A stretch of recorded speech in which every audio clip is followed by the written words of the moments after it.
Le stress maternel durant l'allaitement. Quel effet a-t-il et quel effet a l'allaitement sur le stress? Alors d'abord, nous allons parler de la préoccupation de toute la maman, c'est la production lactée. Le stress a-t-il un effet sur la production lactée? Il faudrait comprendre d'abord comment fonctionnent certaines hormones de l'allaitement et durant l'allaitement. L'allaitement, les deux hormones principales, c'est pas les seules, mais les deux hormones principales qui nous concernent, c'est l'ocytocine et la prolactine.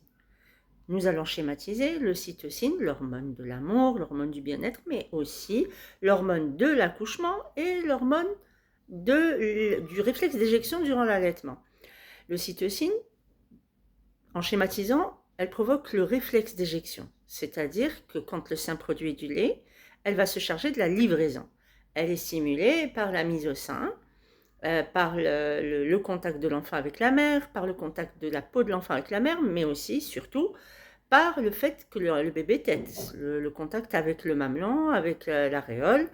Donc, c'est ce qui va stimuler, qui va provoquer un pic de cytocine, ce qui va faire livrer le lait qui est déjà présent, produit par le sein, qui va le livrer à l'enfant.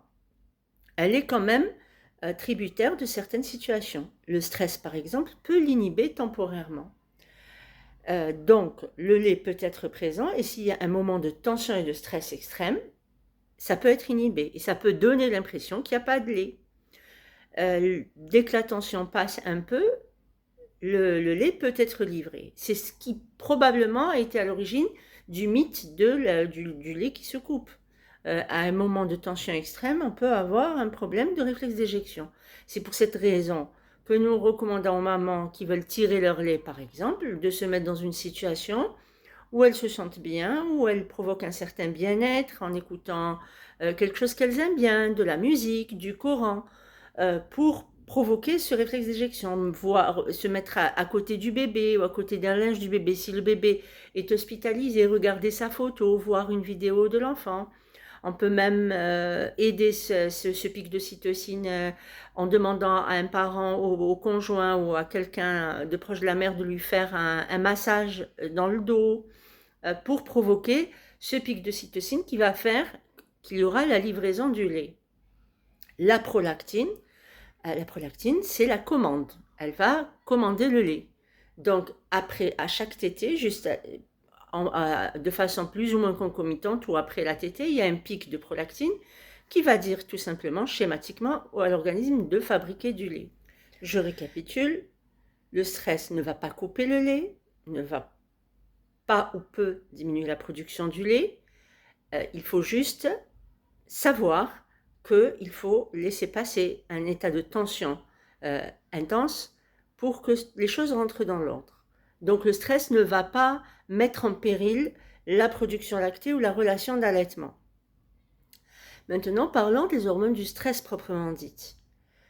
Et surtout du cortisol, car c'est le sujet principal de cette vidéo. C'est en discutant avec une collègue qui a eu une patiente qui s'est documentée par rapport au stress. C'est une patiente qui a vécu une période qui vit une période stressante dans sa vie et qui s'est documentée par rapport au cortisol. Et d'après certains documents, elle trouve que ça peut avoir un effet, que le cortisol, je rappelle que c'est une hormone sécrétée par les glandes surrénales et qui participe dans ce processus de stress et de tension. Donc, d'après les recherches de cette maman, le cortisol passe dans le lait et il peut avoir un effet négatif sur l'enfant. Et cette maman a de ce fait décidé d'arrêter l'allaitement pour épargner à son enfant ce stress. Qu'en est-il vraiment? Effectivement, des anciennes études ont montré, c'est-à-dire que bon, on sait maintenant, on sait que le cortisol maternel passe dans le lait maternel. Des anciennes études ont montré que il y avait un effet sur le nourrisson. Comment ils ont mesuré cet effet-là? D'après les anciennes études, il y aurait une augmentation des pleurs et de l'irritabilité du bébé quand la maman était stressée, quand les taux de cortisol étaient élevés chez cette mère les taux de cortisol s'élèvent dans le lait et il y aurait, d'après ces anciennes études, un effet sur le nourrisson qui se manifeste sous forme d'irritabilité et de pleurs. Des études plus récentes, je vous mettrai le lien en description, des études plus récentes ont montré que non, qu'il n'y avait pas d'effet à long terme sur le nourrisson de ce cortisol. Par ailleurs, des études ont démontré par contre que l'allaitement à stress égal entre une femme allaitante et une femme non allaitante, les taux de certaines hormones, à savoir l'ACTH, qui est l'hormone hypophysaire qui régit la sécrétion de cortisol au niveau des surrénales, donc l'ACTH était plus basse, donc le cortisol plus bas et l'adrénaline plus basse quand la mère était allaitante. Ça s'explique.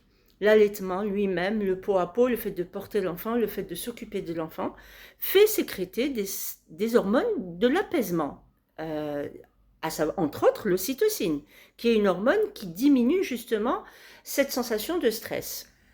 De plus, nous n'avons pas réellement besoin d'études scientifiques pour savoir que la tension, le stress, c'est vrai qu'il y a des décharges hormonales, qu'il y a des phénomènes hormonaux, mais qu'il peut se transmettre dans une maison, pas forcément que par les hormones ou le lait. Le stress étant présent dans une maison, il va de toute façon se transmettre à tous les membres de la famille, et y compris aux nourrissons. Il est, si j'ose dire, en première ligne. Il est en contact directement avec la maman, et donc peut-être que même ses attitudes, son langage corporel, peut-être même les élévations du ton de sa voix, forcément, ça va être transmis à ce nourrisson. Ce que j'aimerais dire, c'est que quelle que soit la situation, ce qui est certain, c'est que l'allaitement ne fera qu'apaiser les choses, que diminuer l'impact que peut avoir le stress sur cet enfant-là. Et probablement si la maman a la possibilité d'allaiter, il n'y a pas eu de problème en matière d'allaitement, la meilleure idée serait de continuer justement pour protéger cet enfant-là. Mais également, vous me direz, c'est peut-être facile à dire, essayer de trouver des ressources pour apaiser la situation, pour apaiser le stress maternel. Il faudrait être sensibilisé au fait que l'humeur, l'état physique et psychologique de la mère sont très importants. Donc l'entourage de la mère devrait essayer de travailler, de s'évertuer à diminuer un maximum ces états de tension qui ne vont faire que pousser la mère dans un épuisement, peut-être d'aggraver un burn-out ou une dépression du postpartum qui n'est pas rare. Donc, il faudrait que l'environnement de la mère essaye de travailler dans ce sens, que la mère essaye de trouver des ressources pour s'apaiser, pour aller mieux, sortir, faire un peu de marche, faire un peu d'exercice, trouver de l'aide autour d'elle, trouver de l'aide dans sa famille. Je sais que c'est facile à dire, mais bon, il faut essayer de trouver des ressources pour justement atténuer ce stress, mais savoir en tout cas que la meilleure chose à faire, c'est de continuer d'allaiter son enfant, quelle que soit la situation, qu'il n'y a pas mieux que son lait, qu'il n'y a pas mieux que l'allaitement, parce que ce n'est pas qu'une question de lait. C'est également, comme je le disais, toutes des décharges d'hormones qui ne feront qu'atténuer les effets de quelque chose qui ne va pas. Donc, le stress n'est pas une occasion d'arrêter l'allaitement, bien au contraire. L'allaitement ne peut qu'aider dans ce type de situation. Dans tous les cas, ne pas hésiter à se faire aider par son entourage, mais également par des professionnels, par un professionnel, par un psychologue, même pourquoi pas par un psychiatre, si la situation le nécessite. Il faut savoir aussi par ailleurs de travailler également avec le psychiatre. Il peut être nécessaire de prendre des médicaments, et il y a à voir bien sûr avec le médecin traitant des médicaments pouvant atténuer ce type de situation-là, tout en permettant de continuer l'allaitement. C'était Zubida Twimer, consultante en lactation IBCLC.